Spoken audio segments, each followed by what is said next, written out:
قرض اور فاقہ کشی افغانستان کے شہریوں کو جہیز کے بدلے اپنی جوان بیٹیوں کی شادیاں کرنے پر مجبور کر رہی ہے۔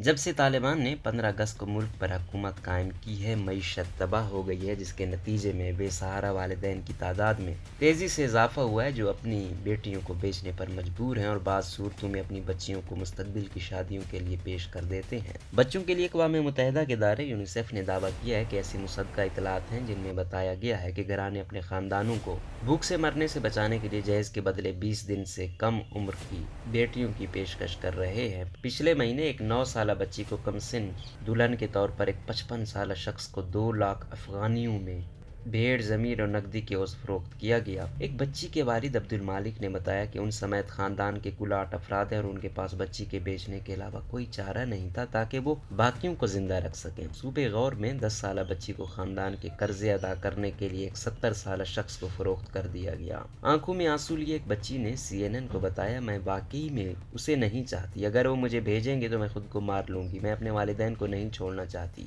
اسی طرح کابل میں اینٹوں کے ایک بھٹے پر کام کرنے والے فضل نے اپنی 13 اور 15 سالہ بیٹیوں کو ان کی عمروں سے دگنے سے بھی زیادہ بڑے مردوں کے حوالے کرنے کے بعد جہیز میں $3000 وصول کیے۔ انہوں نے برطانوی خبر رساں ادارے روئٹرز کو بتایا، میرے پاس اپنے خاندان کا پیٹ پالنے اور اپنا قرض ادا کرنے کا کوئی دوسرا راستہ نہیں تھا، میں اور کیا کر سکتا تھا؟ مجھے شدت سے امید ہے کہ مجھے اپنی سب سے چھوٹی بیٹی کی شادی نہیں کرنی پڑے گی۔ انہوں نے مزید کہا کہ اگر رقم ختم ہو گئی تو انہیں اپنی 7 سالہ بیٹی کی شادی بھی کرنی پڑ سکتی ہے۔ طالبان کے حکومت کے اعلان سے پہلے افغانستان میں لڑکیوں کی شادی کی قانونی عمر 16 سال تھی، جو بین الاقوامی سطح پر تسلیم شدہ 18 سال سے کم تھی، لیکن جنوبی ایشیائی ملک افغان حکومت کے خاتمے کے بعد بچوں کی شادیوں میں غیر معمولی اضافہ دیکھنے میں آیا ہے۔ حقوق نسواں کی کارکن